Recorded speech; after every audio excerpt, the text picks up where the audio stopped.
കഥ പറഞ്ഞുറക്കിയും കുറുമ്പുകൾക്ക് കൂട്ടുനിന്നും കൂടെയുണ്ടായിരുന്ന മുത്തച്ഛി റിൻസിയുടെ ജീവിതത്തിലെ ആ തണൽമരം വീണുടയുകയാണ്.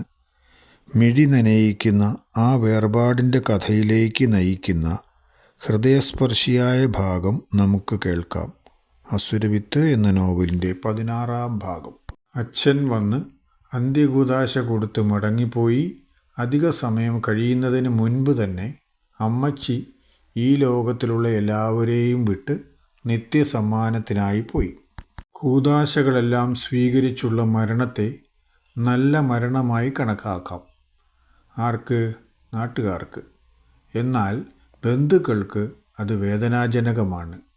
അതുകൊണ്ടായിരിക്കാം കുറച്ചു സമയത്തേക്ക് ആശുപത്രിയിൽ കൂട്ടക്കരച്ചിലിൻ്റെ അന്തരീക്ഷമായിരുന്നു.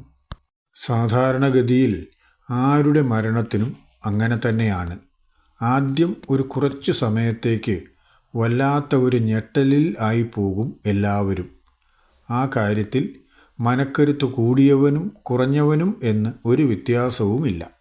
ഒരു തേങ്ങലെങ്കിലും വരാതെ ആരും ഉണ്ടായിരിക്കുമെന്ന് തോന്നുന്നില്ല. ചെറിയാച്ചനും ഒന്ന് വിതുമ്പിപ്പോയി. കണ്ണിൽ നിന്നും നിറഞ്ഞ് ഒഴുകി പുറത്തേക്കിറങ്ങി. അക്കാമ്മയും റിൻസിയുമെല്ലാം മാറത്തടിച്ച് കരയുകയാണ്. അവർക്ക് അങ്ങനെ കരയാൻ കഴിയും. അത് വല്ലാത്ത അനുഗ്രഹമാണ്. അവരുടെ വിഷമം കരഞ്ഞു തീർക്കാൻ അവർക്ക് കഴിയും. എന്നാൽ പുരുഷകേസരികൾ അങ്ങനെയല്ലല്ലോ. അതുകൊണ്ട് ചെറിയാച്ചന് അത് കഴിഞ്ഞില്ല. അമ്മച്ചിയുടെ മകനായ ചെറിയാച്ചനേക്കാൾ കുറേ സമയത്തേക്ക് സഹിക്കാൻ കഴിയാത്ത സങ്കടം തൊമ്മന് ആയിരുന്നു. വീട്ടിൽ എപ്പോൾ വന്നാലും അമ്മച്ചി തൊമ്മനെ കാര്യമായി പരിഗണിച്ചിരുന്നു. തൊമ്മന് ഇത് സ്വന്തം അമ്മച്ചിയാണ്. തൊമ്മൻ്റെ അമ്മച്ചിയാണെങ്കിൽ ചെറുപ്പത്തിലേ മരിച്ചുപോയതുമാണ്. കണ്ട ഓർമ്മ തന്നെ ഇല്ലാത്ത തൻ്റെ അമ്മച്ചിയുടെ സ്ഥാനത്താണ് അച്ചായൻ്റെ അമ്മച്ചിയെ കാണുന്നത് എന്ന് എല്ലായ്പ്പോഴും അവൻ പറയാറുള്ളതാണ്. ആ അമ്മച്ചിയാണ് ഇപ്പോൾ എല്ലാവരെയും വിട്ടുപോയിരിക്കുന്നത്. പിന്നെ അവന് എങ്ങനെ സഹിക്കാൻ കഴിയും? പിന്നെ അവൻ കരയാതിരിക്കുമോ? അവനും കുറച്ച് സമയത്തേക്കുള്ള പ്രശ്നമേ ഉണ്ടായിരുന്നുള്ളൂ. കുറച്ച് സമയം കഴിഞ്ഞപ്പോഴേക്കും സാഹചര്യത്തിന് ഒരു മാറ്റം വന്നു.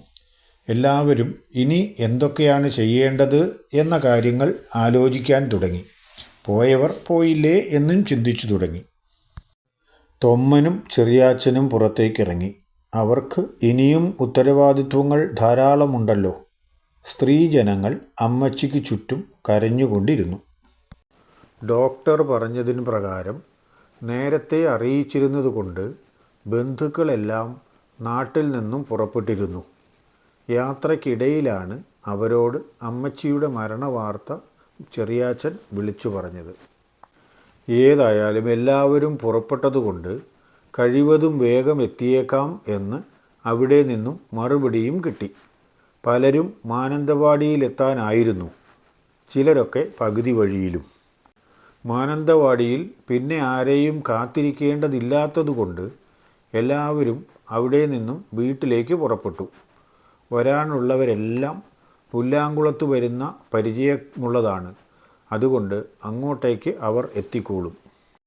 പിറ്റേ ദിവസം രാവിലെ തന്നെ വന്ന് കാണേണ്ടവരെല്ലാം വന്നെത്തി.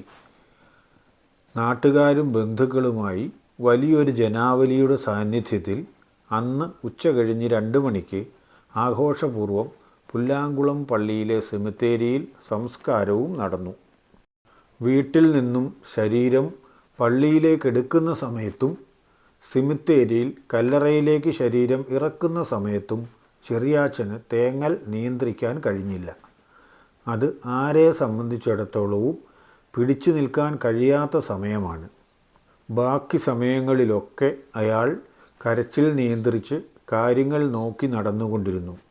ആ സമയത്ത് അയാൾക്ക് നിയന്ത്രണം വിട്ടുപോകും എന്നറിയാവുന്നതുകൊണ്ട് 1-2 പേർ അയാളെ താങ്ങി പിടിക്കാൻ തയ്യാറായി നിന്നിരുന്നു. അമ്മച്ചി സാധാരണ പോലെ കടന്നുപോയി. കുറേ ദിവസത്തേക്ക് വീട്ടിൽ ഒരു കുറവ് പോലെ തോന്നി എന്ന് മാത്രം. ആദ്യത്തെ ഒരാഴ്ച എവിടെയും അമ്മച്ചി ഉണ്ട് എന്നൊരു തോന്നലിൽ എല്ലാവരും ഇരുന്നു. എങ്കിലും പിന്നെ ആയപ്പോൾ അമ്മച്ചിയുടെ ഇല്ലായ്മ എല്ലാവരും അംഗീകരിച്ചു. അത് വേണമല്ലോ, ജീവിതം മുന്നോട്ട് പോകേണ്ടതല്ലേ. അതുകൊണ്ട് എല്ലാവരും അതുമായി പൊരുത്തപ്പെട്ടു. അടക്ക് കഴിഞ്ഞതിൻ്റെ പിറ്റേ തിങ്കളാഴ്ച സ്കൂളിൽ ചെന്നപ്പോൾ അവിടെ ഒരു പ്രത്യേക സാഹചര്യമാണ് കണ്ടത്. വിദ്യാർത്ഥികളെല്ലാം ഒരിടത്ത് കൂടി നിൽക്കുന്നു. ജെയിംസ് ആണ് എല്ലാവരുടെയും മുമ്പിൽ. ആ കോലൻ ചെറുക്കൻ എന്താ എല്ലാവരെയും കൂട്ടി സ്കൂൾ ഗ്രൗണ്ടിൽ ഇങ്ങനെ നിൽക്കുന്നത്? ഒരുത്തനും ഇന്ന് ക്ലാസ്സിൽ പോകുന്നില്ലല്ലോ. ഇവനൊന്നും പഠിക്കാൻ വരുന്നതല്ലേ ആവോ? അവനോ പഠിക്കണമെന്നാഗ്രഹമില്ല. മറ്റുള്ളവരെ പഠിക്കാനും അവൻ സമ്മതിക്കില്ല എന്ന് പറഞ്ഞാൽ എന്തു ചെയ്യും? തിന്നുകയുമില്ല, തീറ്റിക്കുകയുമില്ല. എന്താണ് കാര്യമെന്ന് നമുക്കറിയില്ലല്ലോ ആൻസി. അത് കഴിഞ്ഞ് അവനെ കുറ്റം പറഞ്ഞാൽ പോരെ? അതല്ലേ അതിൻ്റെ ശരി. അവനെ കുറ്റം പറയുന്നതിൽ എനിക്ക് വിഷമമുണ്ടായിട്ടല്ല. നീ അത് വിചാരിക്കണ്ട. കാര്യമറിയാതെ ഒരാളെ കുറ്റപ്പെടുത്താൻ പാടില്ലല്ലോ എന്ന് വിചാരിച്ചു എന്ന് മാത്രം. എന്തെങ്കിലും കാര്യമില്ലാതെ അവരെല്ലാം ഗ്രൗണ്ടിൽ ഇറങ്ങി നിൽക്കില്ലല്ലോ എന്നാണ് ഞാൻ വിചാരിച്ചത്. ഏതായാലും കുറേ കൂടി അടുത്തേക്ക് ചെല്ലുമ്പോൾ വിവരമറിയാം. ഇനി ഇന്ന് വല്ല സമരവുമായിരിക്കുമോ? നേരത്തെ നമ്മൾ പഠിച്ച സ്കൂളിൽ സമരമില്ലായിരുന്നല്ലോ. എന്നാൽ ഇവിടെ അതല്ല മോളെ സ്ഥിതി. നേതാക്കന്മാർ സമരം പ്രഖ്യാപിക്കും, വിദ്യാർത്ഥികൾ സമരം ചെയ്ത് ക്ലാസ് മുടക്കും. അങ്ങനെ ക്ലാസ് മുടക്കുന്നതിൻ്റെ നേതാവാണ് ആ നീർക്കോലൻ ജെയിംസ്. ആൻസി എപ്പോഴും അവനെ കളിയാക്കി മാത്രമേ സംസാരിക്കുകയുള്ളൂ, പ്രത്യേകിച്ച് അവൻ്റെ പൊക്കത്തിനെ. അവൾ എപ്പോഴും ആക്കി പറയും. ബോഡി ഷെയ്മിങ് എന്നൊക്കെ പറയാമെങ്കിലും ഇതാരും കേൾക്കുന്നില്ലല്ലോ. അവന് അത്രയും പൊക്കമുണ്ടെന്ന് വിചാരിച്ച് ഇവൾക്കെന്താ കുഴപ്പം? അവനെ വെറുതെ ഇങ്ങനെ കളിയാക്കുന്നത് കേൾക്കുമ്പോൾ എന്തോ ഒരു വിഷമം പോലെ. അവൾക്കില്ലാത്ത വിഷമം എങ്ങനെയാ തനിക്ക് വരുന്നത് എന്ന് മാത്രം മനസ്സിലാവുന്നില്ല. നീ ഇങ്ങനെ പൊക്കത്തിനെ കളിയാക്കി നോക്കിക്കോ, നിനക്ക് കിട്ടാൻ പോകുന്ന ചെറുക്കൻ വെറും കുള്ളനായിരിക്കും. അപ്പോൾ ഞാൻ അവനെ ചെണ്ടൻ കപ്പ എന്ന് വിളിക്കും. അന്നേരം നിനക്ക് പൊള്ളും. അങ്ങനെയായിരിക്കും ഞാൻ അവനെ കളിയാക്കുക. അധികം കളിയാക്കുന്ന അവളുമാർക്കൊക്കെ കിട്ടാറുള്ളത് അങ്ങനെയാണ്. നിനക്കായിട്ട് അതിൽ നിന്ന് ഒഴിവ് വരാൻ സാധ്യതയില്ലല്ലോ. പിന്നെ ഇതെന്താ നറുക്കെടുപ്പാണോ? അല്ലല്ലോ, ഞാൻ കാണാതെയല്ലേ എനിക്ക് ചെറുക്കനെ തീരുമാനിക്കുന്നത്. ഏതെങ്കിലും ഒരുത്തനെ കൊണ്ടുവന്ന് എന്നെ കെട്ടിയേൽപ്പിക്കാൻ. പൊക്ക കുറവും എനിക്കിഷ്ടമല്ല, പൊക്ക കൂടുതലും എനിക്കിഷ്ടമല്ല. രണ്ടിനെയും ഞാൻ കളിയാക്കും. രണ്ട് ടൈപ്പിൽ ഒരുത്തനെയും ഞാൻ കല്യാണം കഴിക്കുകയുമില്ല. എന്നാൽ നമുക്ക് അങ്ങനെ തീരുമാനിക്കാം.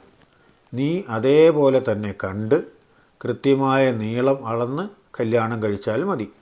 നീർക്കോലനെയോ ചെണ്ടൻകപ്പയെയോ ഒന്നും കല്യാണം കഴിക്കേണ്ട കേട്ടോ. ഇപ്പോൾ നമുക്ക് ഇവിടുത്തെ സ്ഥിതി എന്താണെന്ന് അന്വേഷിച്ച് അറിയാം. സമരമാണെങ്കിൽ എത്രയും വേഗം തിരിച്ചു വീട്ടിൽ പോകാം. അവർ അടുത്തേക്ക് ചെന്നപ്പോഴേക്കും തന്നെ സമരത്തിൻ്റേതായ മുദ്രാവാക്യങ്ങൾ മുഴക്കിക്കൊണ്ട് സമരക്കാർ ക്ലാസുകൾ തോറും കയറി ഇറങ്ങാൻ തുടങ്ങിയിരുന്നു. ക്ലാസുകൾ തുടങ്ങേണ്ട കൃത്യസമയം ആയപ്പോഴേക്കും ജെയിംസിൻ്റെ കൂടെ ഉണ്ടായിരുന്നവന്മാരാരോ ലോങ് ബെൽ അടിച്ചു. അന്നത്തെ ക്ലാസ് വിടിയിപ്പിച്ചതും സമരക്കാർ തന്നെ. സമരക്കാർക്കെതിരായ ഒരു നീക്കവും കൂടി നടക്കുന്നുണ്ടായിരുന്നു സ്കൂളിൽ തന്നെ. അവർ മറ്റൊരു സ്ഥലത്ത് സംഘടിച്ച് മുദ്രാവാക്യം വിളിച്ചുകൊണ്ട് മുന്നോട്ട് ചെല്ലുന്ന ഇവരെ അവിടെ വെച്ച് തടഞ്ഞു. പ്രശ്നമുണ്ടാകാൻ പിന്നെ കാരണം വല്ലതും വേണോ? രണ്ട് കൂട്ടർക്കും നല്ല കൈത്തരിപ്പുള്ള പ്രായം. കൊണ്ടാലും കൊടുത്താലും മതി വരാത്ത അവസ്ഥ. ആദ്യം സംസാരമായി. അധികം താമസിയാതെ തന്നെ അത് തല്ലിൽ കലാശിച്ചു. വിദ്യാർത്ഥികൾ തമ്മിൽ കൂട്ടത്തല്ല്.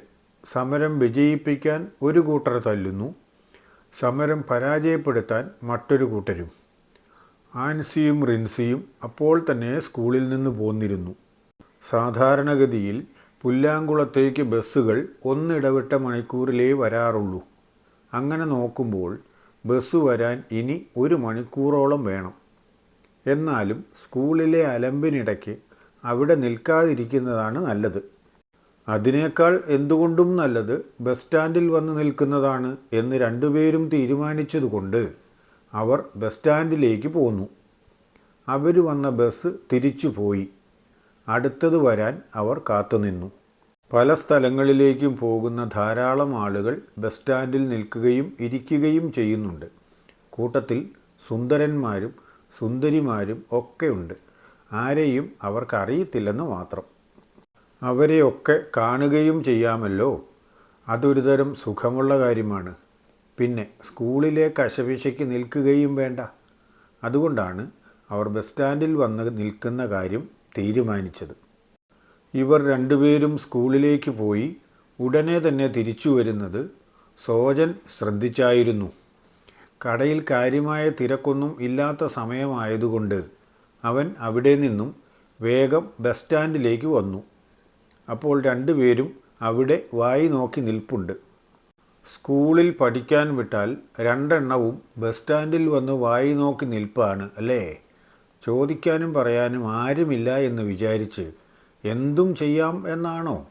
അതൊന്നും സമ്മതിച്ചു തരാൻ പറ്റില്ല. അങ്ങോട്ട് പോയ ഉടനെ തന്നെ ഇലാസ്റ്റിക് വലിച്ചു വിട്ടതുപോലെ രണ്ടും തിരിച്ചു വരുന്നത് ഞാൻ കണ്ടു. അതുകൊണ്ടാണ് ഞാനൊന്ന് അന്വേഷിക്കാൻ വന്നത്. അപ്പോൾ രണ്ടാളും വളരെ സന്തോഷത്തിലാണല്ലോ.